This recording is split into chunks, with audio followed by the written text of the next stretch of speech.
Here you are crossing state lines with an A1 certified murderer.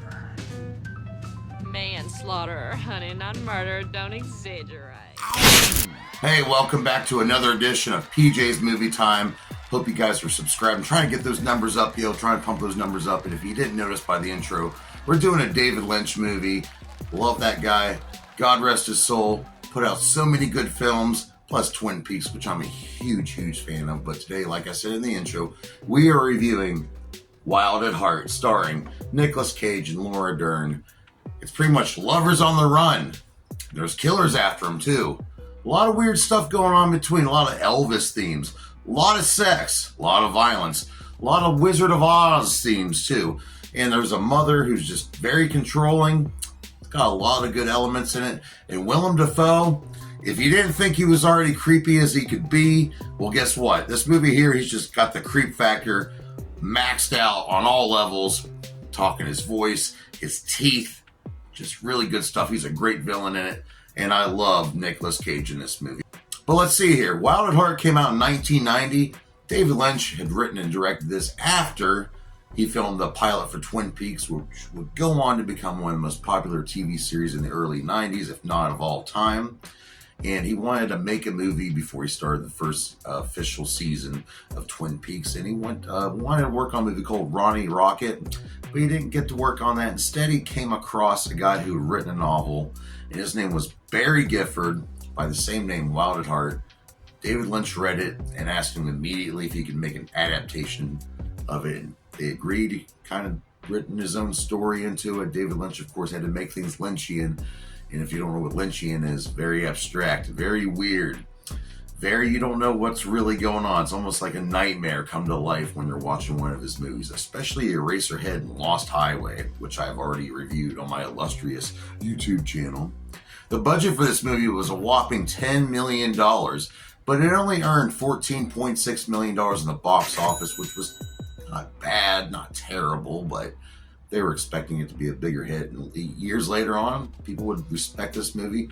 Critics would praise it more.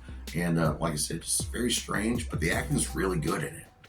The cinematographer for this was Frederick Elms, and they filmed a lot of this in LA, in Pasadena, in New Orleans, and El Paso, Texas as well.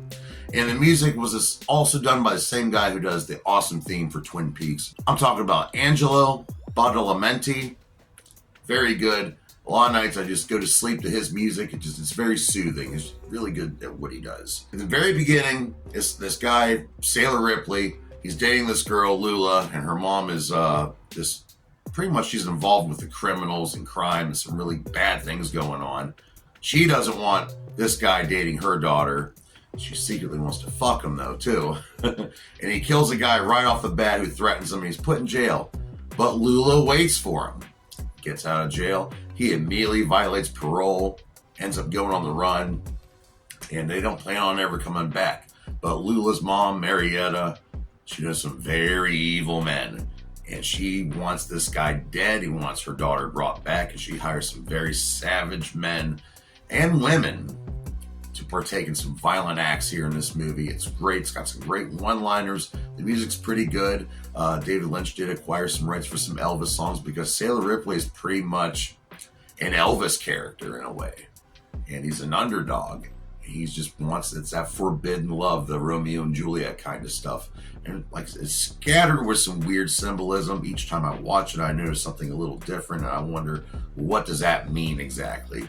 But let's go over the cast, which is phenomenal. And let's go over the cameos first, because it's got a lot of really good actors in it. But some Twin Peaks cameos. We have David Patrick Kelly, he's in it. Jack Nance makes a little appearance. Sherilyn Fenn is in it.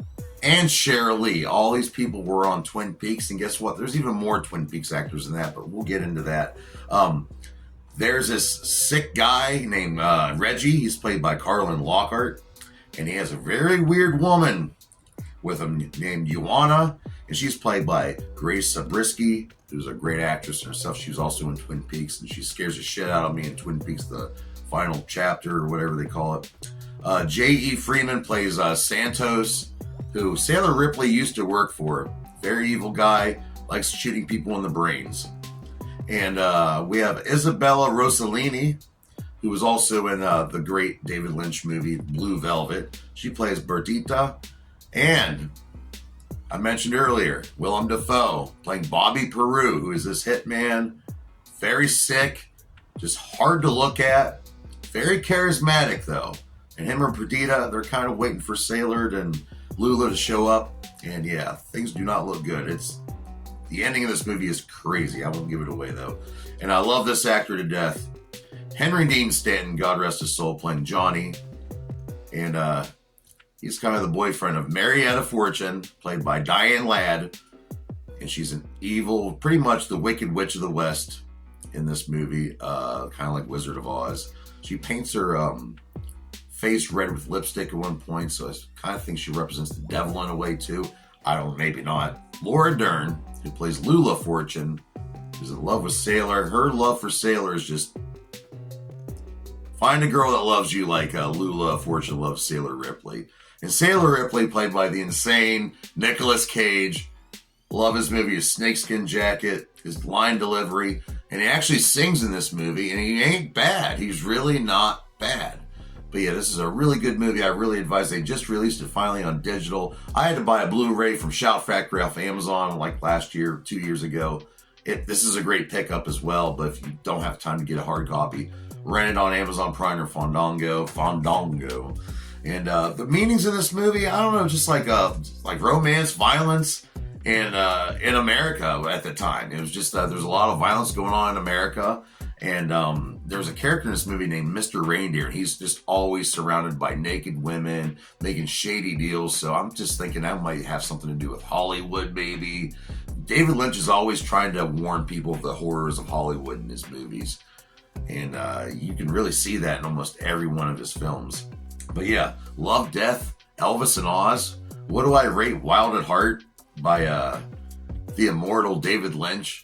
I love this movie more each time I watch it, so I'm going to give it a 4.5 out of 5 dog dicks. And if you want to go back the past each season I've done with David Lynch movie, I did Eraserhead, which I have this really awesome. Where's it at? This poster right here. And I did A Lost Highway with Bill Pullman and Patricia Arquette. Go watch that movie too. That's finally got upgraded to a 4K restoration. If you 4K collectors are out there. But yeah, 4.5, that's a great freaking rating. But join me here next week on PJ's Movie Time. We're going to get a little silly again because, you know, that's in my nature. Just deal with it. All right, we're going to review Napoleon Dynamite. Either you're rolling your eyes or you're cracking a smile or you're inebriated and doing both. Regardless, I appreciate you watching this video. Please share it. Try to get me some subscribes. I'm just trying to get out there. This is therapy for me, people. Okay, I used to be for a little while there. I was deep, dark, and in a hole, and I had to dig my way out of it hard. And this is a way of keeping me out of that deep, dark hole. So I appreciate everything you give to me, and I like to return it in full. So take care of yourselves. Take care of your damn minds. Feed your kids. Pay your bills, and add to the solution, not the problem. Whoop whoop. Juggalos worldwide. I love all of y'all, and keep swinging them hatchets, bitch.